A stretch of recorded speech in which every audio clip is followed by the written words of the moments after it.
Assalamualaikum warahmatullahi wabarakatuh. Waalaikumsalam warahmatullahi Alhamdulillahirabbil alamin. Asyhadu an la ilaha illallah wa asyhadu anna Muhammadan abduhu wa rasuluhu sallallahu alaihi wasallam. Alhamdulillah, puji syukur selalu kita panjatkan kehadiran Allah Subhanahu wa taala, yang mana pada hari ini kita akan melakukan berbagi praktik baik antara kita sesama guru dan teman sejawat. Di sini Bapak Abdul Ghafur selaku narasumber kita akan menyampaikan tentang aksi nyatanya, yaitu menumbuhkan budaya positif melalui keyakinan kelas. Ya, jadi saya inikan sedikit tentang keyakinan kelas. Mungkin Bapak Ibu wali kelas sudah pernah mempraktekkan. Kalau saya waktu di awal dulu pernah mempraktekkan juga. Kita menumbuhkan keyakinan kelas. Itu merupakan salah satu budaya positif yang harus kita tanamkan pada awal pelajaran kita di semester ganjil kalau saya kemarin. Ya, jadi kita membuat keyakinan. Setelah itu kita buat kesepakatan kelas. Kita buat diskusi dulu dengan siswa. Setelah itu kita tempel di kelas kita. Jadi pada saat kita nanti melakukan sanksi kepada siswa kita, kita tidak melanggar kode etik karena itu sudah kita sepakati di awal dan mereka pun sudah mengetahui tentang hal-hal yang harus dilaksanakan dan tidak boleh dilanggar di kelas selama pembelajaran. Nah, mungkin itu baiklah. Di sini saya selaku pembawa acara, mungkin kepada Bapak Ghafur selaku narasumber dipersilakan untuk menyampaikan paparan materinya.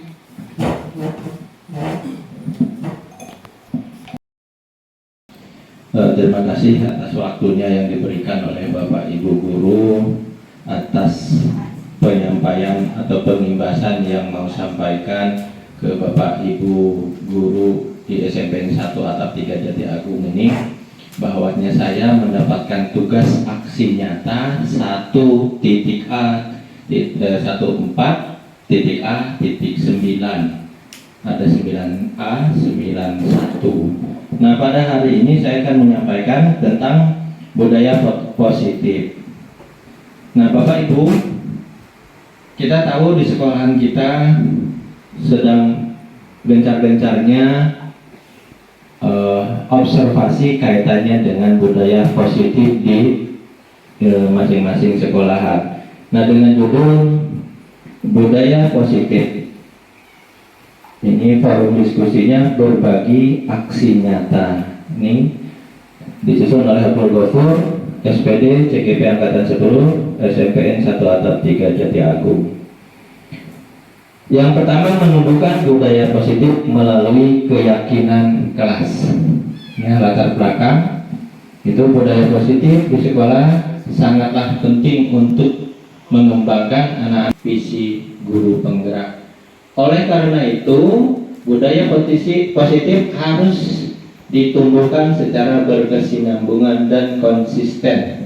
Alasan inilah yang kemudian menjadi latar belakang saya untuk membuat rancangan aksi nyata modul 1.4, yaitu budaya positif, di mana dalam pelaksanaannya saya tentu sangat membutuhkan dukungan dari seluruh warga sekolah agar memiliki, meyakini dan menerapkan visi atau nilai-nilai kebajikan yang disepakati sehingga tercapai budaya positif yang berpihak pada murid.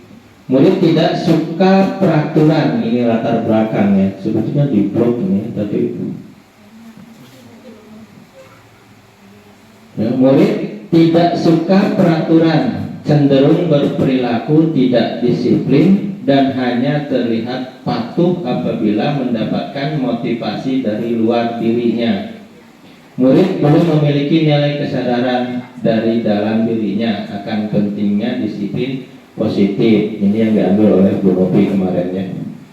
Kemudian tujuan aksi nyata. Tujuan aksi nyata ini mewujudkan budaya positif dengan menerapkan pembiasaan disiplin positif dengan keyakinan kelas atau sekolah. Yang kedua, memfasilitasi murid untuk dapat menyampaikan aspirasi dan melaksanakan keyakinan kelas yang telah disepakati atas kesadaran dari dalam dirinya sendiri dengan penuh tanggung jawab. Yang ketiga, mewujudkan murid yang berkarakter disiplin positif sesuai dengan profil pelajar Pancasila. Kemudian yang keempat, menumbuhkan motivasi intrinsik pada murid dengan menanamkan nilai-nilai kebajikan yang diyakini. Kemudian yang kelima, mewujudkan ekosistem belajar yang aman, nyaman, dan menyenangkan. Ini kehidupan kita sehari-hari di sekolahan ya Bapak Ibu. Kemudian tolak ukur keberhasilannya. Yang pertama, murid mampu menjalankan keyakinan-keyakinan kelas yang telah disepakati secara konsisten atas dasar kesadaran diri dalam dirinya sendiri dengan penuh rasa tanggung jawab. Yang kedua, murid mampu melaksanakan tugas dan tanggung jawabnya sebagai bentuk menghargai diri sendiri dengan nilai-nilai yang mereka percaya. Kemudian yang ketiga, terciptanya kondisi belajar yang aktif, aman, nyaman, dan menyenangkan. Nah, di sekolah kita masih kurang ya. Kemudian yang keempat, terwujudnya pembiasaan positif yang menunjukkan perilaku yang mencerminkan profil pelajar Pancasila. Itu ya, tolak ukur keberhasilan suatu sekolahan. Kemudian yang berikutnya, minimasi tindakan, langkah-langkah tindakan yang akan dilakukan. Yang pertama, berkoordinasi dengan kepala sekolah. Yang kedua, menyusun kesepakatan kelas. Yang ketiga, berkolaborasi dan berkoordinasi dengan wali kelas untuk membentuk keyakinan kelas di kelasnya masing-masing. Kemudian yang keempat, melakukan refleksi terhadap kegiatan yang sudah dilakukan. Ini kehidupan kegiatan kita sehari-hari. Saya ambil dari pembelajaran kita sehari-hari ya Bapak Ibu. Dukungan yang dibutuhkan. Yang pertama, dukungan dari seluruh warga sekolah, terutama kepala sekolah, rekan guru, murid, dan orang tua untuk mewujudkan budaya positif. Kemudian yang kedua, sarana dan prasarana untuk mewujudkan budaya positif di sekolah. Kemudian yang ketiga, orang tua dalam mewujudkan budaya positif di rumah.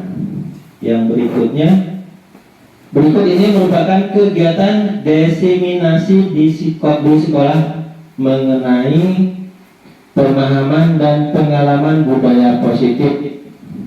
Nah, di situ ada selamat datang para guru hebat. Ya. Mari belajar bersama, berkolaborasi, saling mendukung demi mewujudkan disiplin positif di sekolah kita tercinta ini. Itu ya. Kemudian yang berikutnya, konsep utama dari budaya positif. Yang pertama adalah perubahan paradigma baru.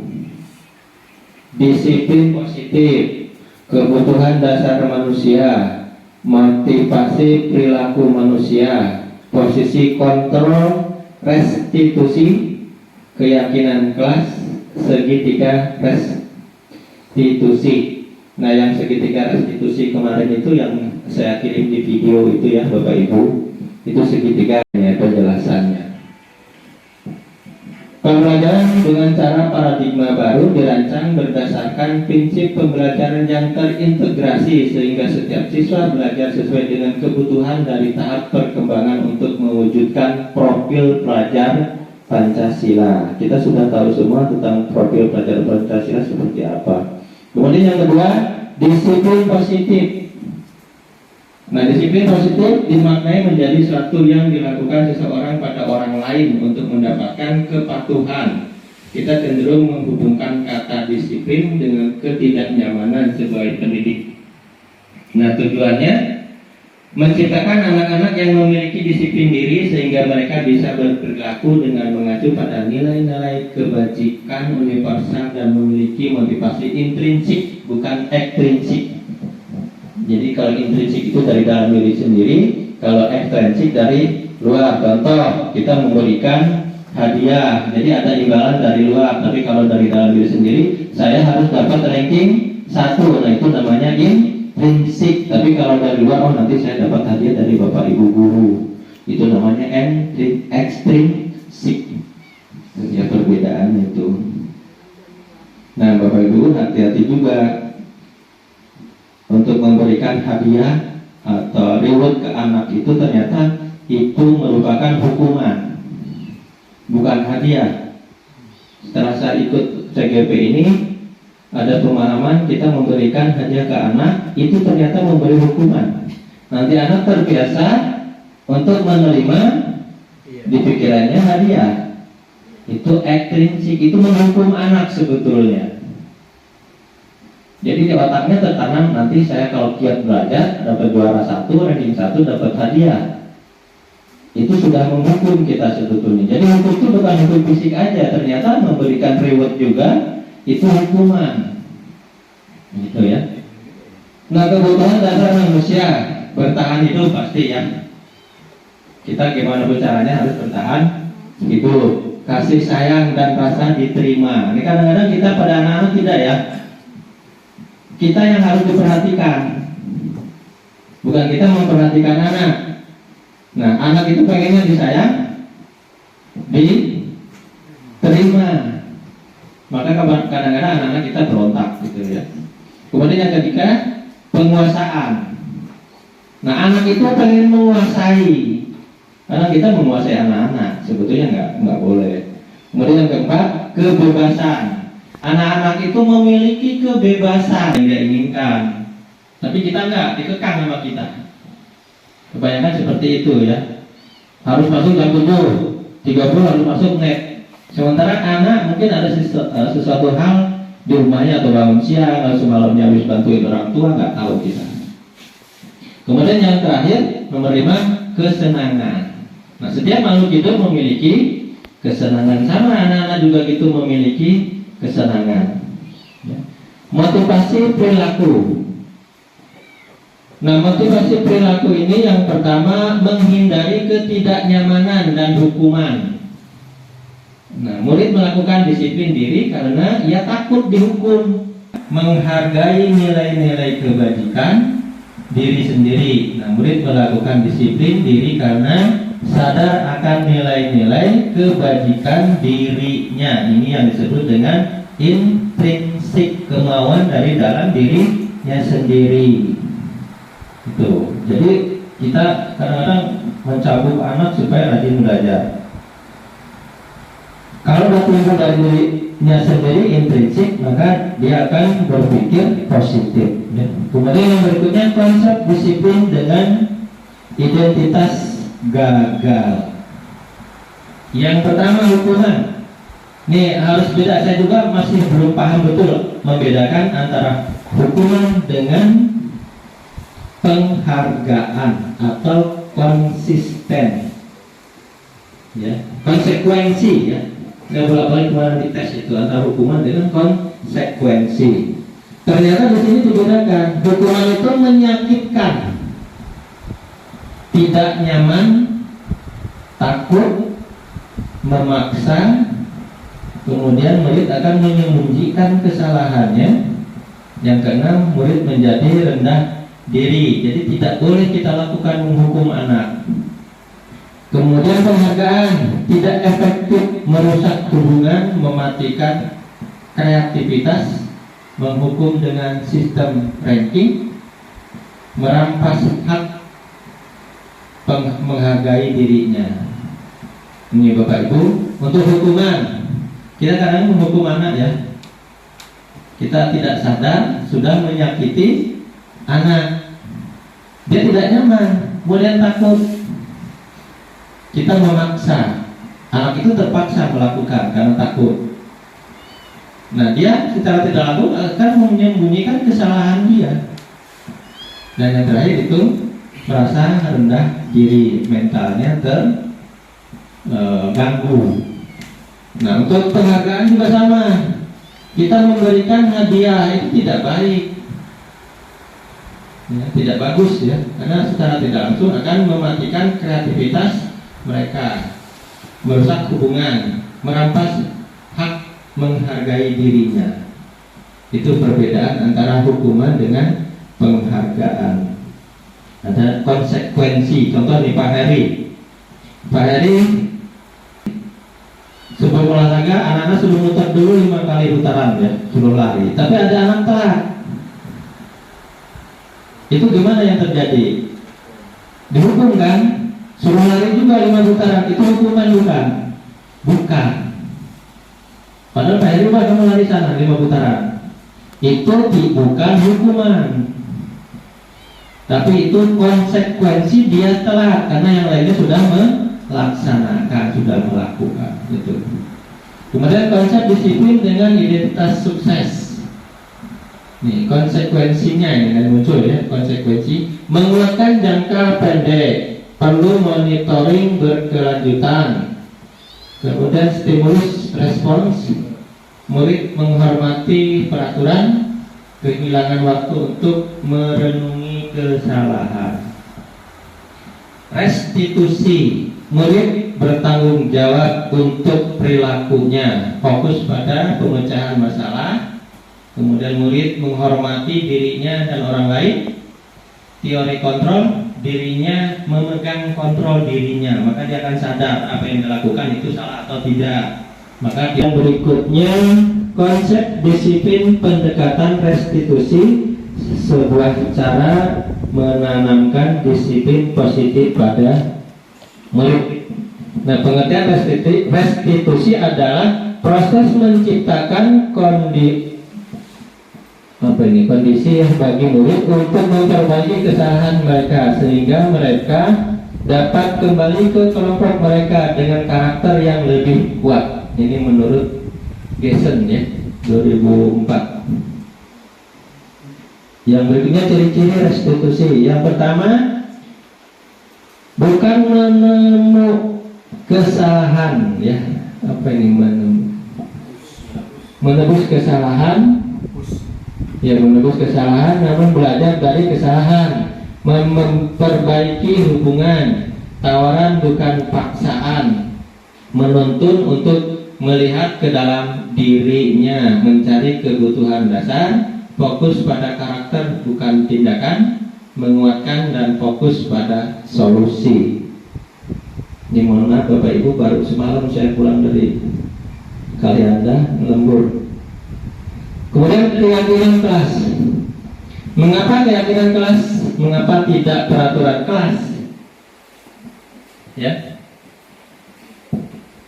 Mengapa kita memiliki peraturan tentang penggunaan helm contohnya? Kan sudah ada aturannya itu ya. Kemudian mengapa kita memiliki peraturan tentang memakai masker? Kalau tidak memakai masker maka kita akan tertular, kan gitu ya jawabannya. Kemudian kegiatan membuat keyakinan kelas. Guru bersama siswa membuat keyakinan kelas, berdiskusi tentang peraturan, merumuskan peraturan menjadi keyakinan, menempelkan keyakinan kelas. Gitu ya. Jadi hasil kesepakatan kita diskusi di kelas untuk membuat kesepakatan seperti apa. Nanti sudah dapat hasilnya, kita tulis, baru kita tempelkan di kelasnya masing-masing. Itu yang keyakinan kelas. Itu Bapak Ibu. Terima kasih atas waktunya yang diberikan oleh Bapak Ibu. Pas. Mudah-mudahan apa yang saya sampaikan bermanfaat dan menjadi pemahaman bagi kita dalam menyampaikan pembelajaran terhadap anak-anak kita di sekolah. Itu aja. Atas perhatiannya saya ucapkan terima kasih. Wassalamualaikum warahmatullahi wabarakatuh. Waalaikumsalam.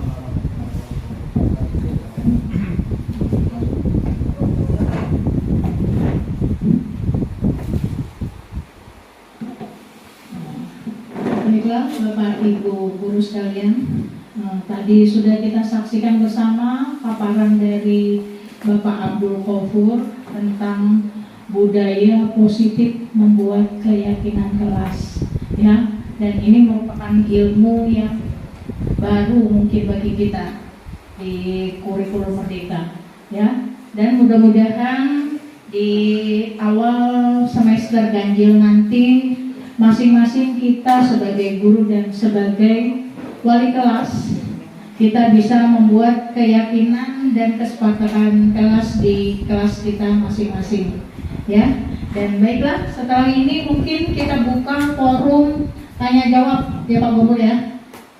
Monggo Bapak Ibu guru yang punya informasi, ide, atau ada hal-hal yang tadi kurang jelas yang dipaparkan oleh Pak Gopur untuk ditanyakan di sesi tanya jawab ini. Waktu dan tempatnya saya persilakan.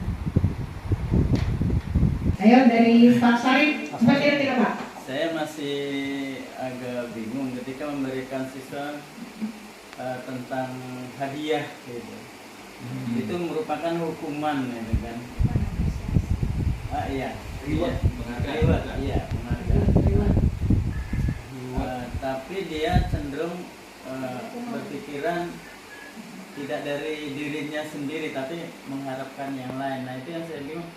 Kok bisa seperti itu, Pak? Nah, maksudnya diberikan hadiah kok tambah kita menghukum dia. Maksudnya gurunya itu tambah salah itu ngasih hadiah. Ya itu Pak. Mungkin gitu ya dari pertanyaannya, mengapa anak itu diberikan hadiah, tapi kok dipaparkan tadi oleh Pak Gopur itu merupakan hukuman bagi anak tersebut. Iya. Nah mungkin penjelasannya nanti. Kalau kita kan seharusnya kalau dia diberi hadiah senang ya. Yeah. Nah, terus termotivasi anak itu karena iming-imingnya nanti kalau saya dapat nilai bagus saya akan dapat hadiah. Yeah. Tapi kalau versi ini mengapa hadiah itu merupakan suatu hukuman bagi anak tersebut. Nah, mungkin Pak Gubernur nanti bisa menjelaskan. Terima kasih atas pertanyaan dari Pak Sarif. Nah, di sini kita lihat konsep disiplin dengan identitas gagal. Jadi seorang guru kalau memberikan hadiah, penghargaan ya, umumnya penghargaan, secara tidak langsung sudah memberikan kegagalan pada anak tersebut. Kenapa? Karena di otak dia, di pikiran dia berpikir ekstrinsik karena mengharapkan sesuatu dari orang lain. Jadi bukan menumbuhkan motivasinya dari dirinya untuk lebih baik, tapi malah dia berharap sesuatu dari orang lain. Maka kesimpulannya di sini ini penghargaan atau hadiah tersebut adalah memberikan hukuman dengan sistem ranking tadi itu. Jadi kategori identitas gagal. Jadi bukan tumbuh dari intrinsiknya, dari dalam dirinya, tapi dia berharap mendapatkan sesuatu dari orang lain. Mbak, agak ini juga, agak kaget juga saya itu kemarin tuh, kok hadiah itu kan memberikan motivasi terhadap anak tersebut, tapi secara tidak langsung anak itu malah menumbuhkan dalam dirinya harapan dapat hadiah dari orang lain. Bukan berpikir saya dengan belajar saya bakalan pintar mendapatkan ranking. Tidak, tapi dia akan berpikir jadi ekstrinsik, yaitu mengharapkan hadiah dari orang lain, mungkin itu Pak. Jadi lain kali kita contoh kita ada anak-anak TK, kan kebetulan saya ada TK, SD, SMP, SMA, gabung jadi kelompok saya lengkap. Nah, kalau TK akan memberikan reward, suruh nempel bintang, rajin masuk duluan, bintangnya nambah tiap pagi. Nah, ternyata itu secara tidak langsung dia memotivasi anak betul, tapi secara tidak langsung dia memberikan bahwa nanti saya kalau rajin masuk lebih pagi dapat hadiah bintang 1 dari guru saya. Nah, itu termasuk ekstrinsik. Ada harapan orang lain memberi hadiah ke kita. Itu beda dengan kalau termotivasi saya harus dapat ranking 1. Tidak memikirkan hadiah dari orang lain, itu namanya intrinsik. Mungkin itu Pak. Terima kasih. Ada lagi yang lain?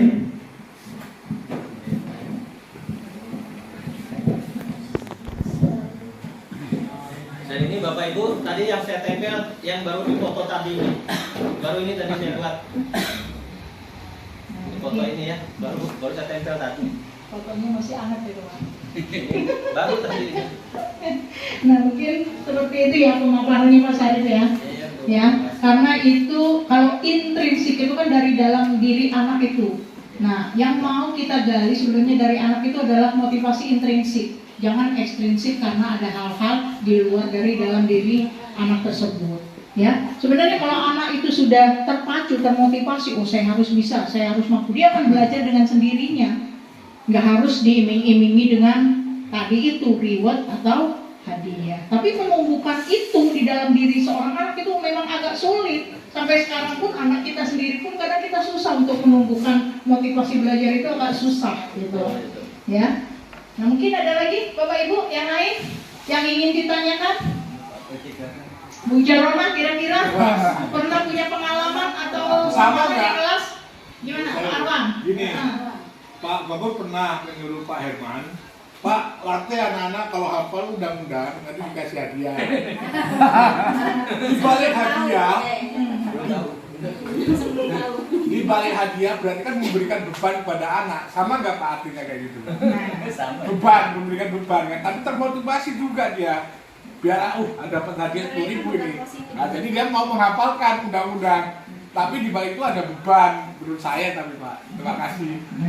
Nah ini ada satu lagi nih Pak Gubernur nih. Kira-kira bagaimana tanggapannya? Terima kasih Pak Arwan atas masukannya, mengingatkan saya. Dulu saya pernah ngasih tugas ke Pak Herman ya, untuk anak itu supaya hafal undang-undang. Satu sisi kita berbuat positif supaya anak itu hafal, tapi sisi lain ada bentuk embel-embel hadiahnya. Nah itu yang salahnya. Jadi itu timbulnya ekstrinsik bukan dari intrinsik. Itu waktu itu saya belum tahu Pak Arwan. Setelah saya ikut CGP ini ternyata oh seperti ini. Apa yang selalu kita lakukan di sekolahan itu rupanya banyak yang salah. Contoh anak datang telat, kita hukum suruh push up atau kita suruh lari, itu salah. Itu salah. Itu namanya bentuk hukuman fisik, tidak boleh ternyata. Tapi kadang-kadang anak-anak kita kalau nggak digituin lunak ya. Nah itu bertolak belakang. Ini menurut Ki Hajar Dewantoro itu tidak boleh seperti itu. Anak itu ada 3, diamong. Kalau orang Jawa itu diamong ya, dimomong. Kalau anak sekarang itu kasarnya dibikin seperti raja. Jadi guru ini melayani anak-anak yang mau belajar. Itu ya Pak Arwan ya. Jadi hukumannya memberikan hadiah, tapi motivasinya untuk menimbulkan rasa positif itu menghafal undang-undang. Nah setelah tahu saya ilmunya tentang apa ini budaya positif, ternyata apa yang kita lakukan di sekolahan itu kebanyakan keliru, salah. Tuh ya, Pak Arwan ya, terima kasih. Mungkin gitu.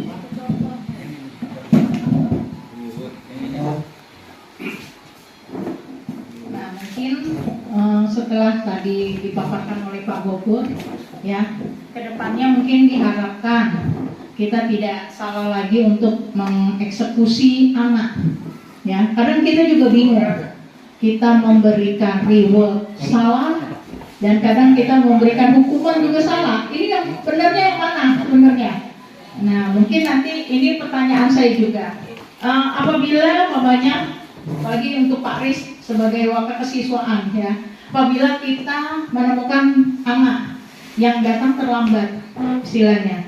Nah, kira-kira kalau menurut ilmu yang sudah Pak Gopur pelajari di CGP tadi, kalau mamanya anak terlambat itu, kita biarkan saja dia di luar, atau kita suruh masuk tapi dengan syarat dan sebagainya, atau kita beri hukuman, atau kita abaikan saja. Kira-kira gimana ininya Pak? Ini satu kasus saja, karena sering kita temui di kelas.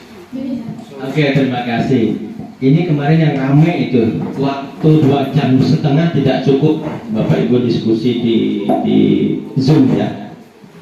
Permasalahannya sama di mana-mana. Ternyata anak itu kita harus paham dulu. konsekuensi dengan hukuman. Tadi saya ambil contoh,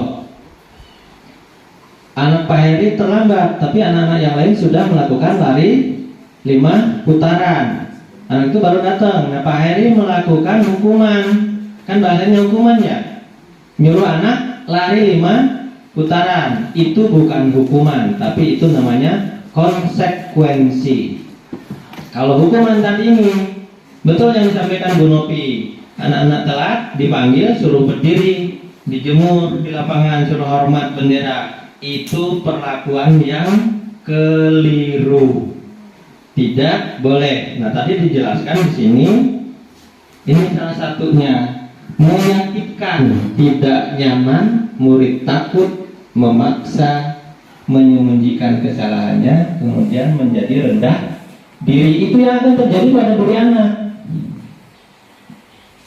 Tapi kalau nggak seperti itu, kita anak-anaknya luar biasa. Ternyata yang kita lakukan setiap pembelajaran, hal yang seperti ini salah. Tidak boleh seperti itu. Tapi bagaimana cara menimbulkan anak itu untuk menyadari dirinya sendiri? Nah, kaitannya dengan nah ini konsekuensi sukses, penguatan jangka pendek. Nah, perlu monitoring berkelanjutan, stimulus atau respon. Yang terpenting adalah murid menghormati peraturan. Itu yang harus kita tanamkan pada anak-anak. Dia akan kehilangan waktu untuk merenungi kesalahannya. Itu yang terpenting. Kemudian restitusinya, dia merasa memiliki tanggung jawab. Ya. Kemudian fokus pada pemecahan masalah. Murid menghormati dirinya. Nah, teori kontrol, dia akan mengontrol dirinya, salah betul yang dia lakukan itu. Nah, itu yang harus kita tanamkan. Ya. Selama ini kan nggak kita langsung menghukum aja. Tapi kita nggak tahu latar belakang anak itu, dia kebiasaan terlambat itu ada penyebab pasti. Atau bangunnya siang, kenapa bangunnya siang? Mesti semalamnya habis begadang, atau habis main, atau habis bantu orang tua kita, nggak tahu. Nah, itu harus kita telusuri ternyata. Contoh mungkin yang dulu Pak Wan yang ngirimnya, apa siapa ya dulu Pak Kris ya? Di grup tuh ya, yang orang guru selalu nyambuk anaknya, Pak Wan ya? Yang hukum. Yang hukum anak sekolah selalu telat. Lupa ya. Ternyata gurunya salah. Setelah ngecek, menelusuri anak tersebut, anak itu mendorong bapaknya apa ibunya itu nganterin ke mana itu tempat untuk istirahatnya. Dia selalu ke sekolah telat, dipukulin terus sama gurunya, dihukum. Nah, itu sebetulnya salah kayaknya di grup ya. Oh iya. Nah, itu sebetulnya sana itu yang kita maksud itu. Jadi kita harus telusuri dulu latar belakangnya. Jadi tidak boleh langsung menghukum. Itu ya. Nah, itu ya Bapak Ibu ya. Nah, apa yang disampaikan Bu Novi tadi itu penjelasannya, kita harus memberikan motivasi terhadap anak untuk menghormati aturan. Itu ya. Kemudian menanamkan disiplin, rasa tanggung jawab, menghormati dirinya agar tidak melakukan hal-hal yang tidak sesuai dengan aturan. Itu agak susah emang ya, tapi ini harus coba kita lakukan. Itu ya. Itu ya Bapak Ibu. Mungkin cukup ya. Ini ada 1 menit Pak. Ya, silakan. Terkait dengan yang disampaikan Pak Gopur, yang ditanyakan sama Bu Novi tadi Pak, itu mohon maaf Pak, itu terkait dengan real apa yang dalam sekolah kita nanti, atau hanya untuk apa namanya sebagai bahan pertimbangan, bahan presentasi Pak Gopur nih. Karena gini Pak Gopur, mohon maaf, karena kami ini real di lapangan, ya kita semua artinya termasuk ya semua lah. bagaimana kita bertabayun menelusuri anak itu kayak tadi, ternyata bapaknya meninggal atau yang satu ngaput itu dipukulin gurunya, ternyata begitu terus sepatunya gantian dengan kakak beradik. Ya, Tapi pada faktanya kalau di Satap 3 sini bukan kita menjadikan, bukan kita membandingkan juga bukan. Karena di Satap ini sungguh luar biasa dan berbeda. Bagaimana Pak Gopur? Yang saya tanyakan ini, apakah ini akan diteruskan nanti sebagai real kita yang ada di sini, ataukah hanya sebagai our knowledge lah istilahnya? Karena begitu tiap hari Pak, anak itu udah dicek, di briefing segala macam, begitu masuk udah setengah jam, kok baru masuk nak? Dari kantin Pak, lapar. Dari kantin Pak, lapar kamu? Dari kantin Pak, di ini montoran. Nah ini menjadi masukan buat kita Pak artinya. Apalagi tadi terkait memberikan reward anak itu kita juga itu apa tadi namanya berupa apa tadi Pak, kalau memberikan hadiah salah itu menyakitkan atau sesuatu yang tidak pas, apalagi menghukum kita tidak boleh. Nah itu bagaimana, apakah itu sebuah wacana, mohon maaf hanya sebuah wacana atau memang benar akan kita terapkan, dan bagaimana contohnya tadi ada yang satu kasus yang paling mudah saja, so, anak terlambat, anak itu lagi terlambat dan sudah dicek ternyata emang anaknya bangunnya siang, terus yang kalau di kantin sering masih sarapan, itu bagaimana Pak? Terima kasih, mohon maaf sebelumnya Pak. Terima kasih Bapak Ibu. Ini yang diperdebatkan ya. Itu ternyata terjadi bukan di sekolahan kita yang di pedalaman ya. Saya bilang sekolahan saya di kebun karet. Orang tuanya sering ke sawah, ke kebun. Anaknya besok ujian malah diajak ke kebun nandur kacang. Ketawain saya itu ya di Zoom itu. Nah itu kasus fakta yang tidak bisa dihindari. Ternyata sumber daya manusia itu sangat berpengaruh. Itu dari orang tua, lingkungan rumah dengan lingkungan sekolah lebih banyak berpengaruh di lingkungan rumah. Sekolah kan hanya jam 7 sampai jam 2, tapi di rumah hampir 24 jam. Jadi lebih banyak faktor di sekolah. Bahwa Pres yang tadi ditanyakan, ini program semua guru. Kenapa diadakan CGP ini? Pemerintah khususnya Mas Nadiem pengen merubah paradigma yang lama ke paradigma yang baru, maka didirikanlah namanya program CGP. Sebenarnya CGP itu masih calon. Di situ bunyinya PGP, ya, calon guru penggerak. Saya ini masih calon. Nah kaitannya dengan sekolah kita, kalau bisa, ini kita coba di sekolahan kita untuk memberlakukan, karena nanti kaitannya ini dengan visi sekolahan. Visi sekolahan kita apa? Yang pertama, teguh, senyum, 3S ya, berapa 5 ya? Senyum, sopan, santun. tuh ya, tuh. Salam, sapa, sopan, santun. 5S. Kan udah ada ya, tentunya visi misi kita. Nah itu nanti akan diterapkan di sana.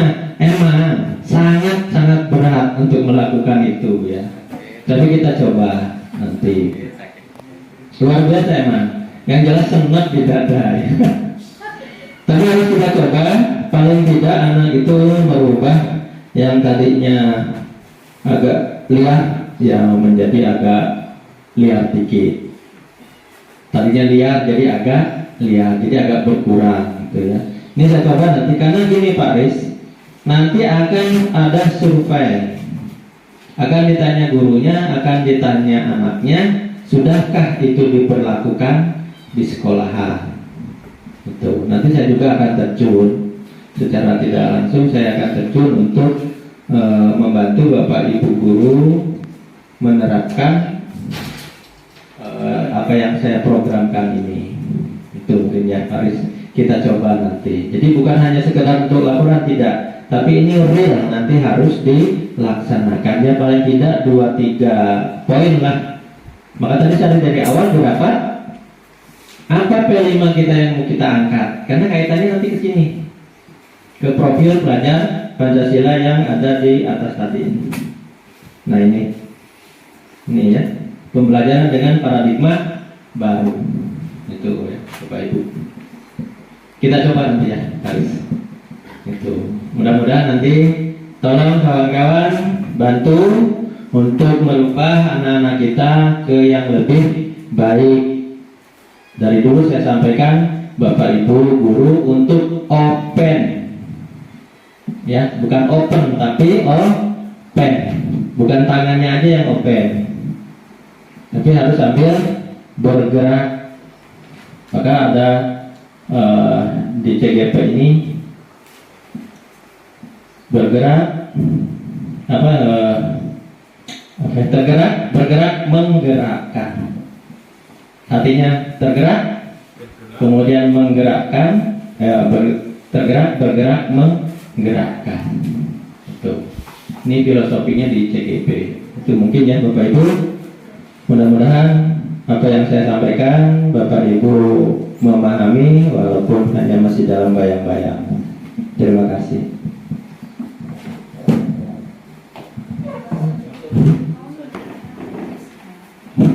Mungkin insya Allah cukup ya Bapak Ibu ya.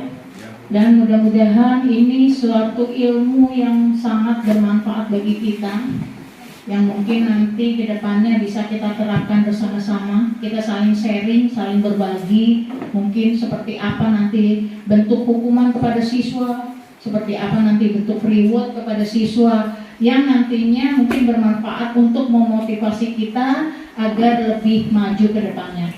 Ya, waktu juga mungkin sudah siang, ya.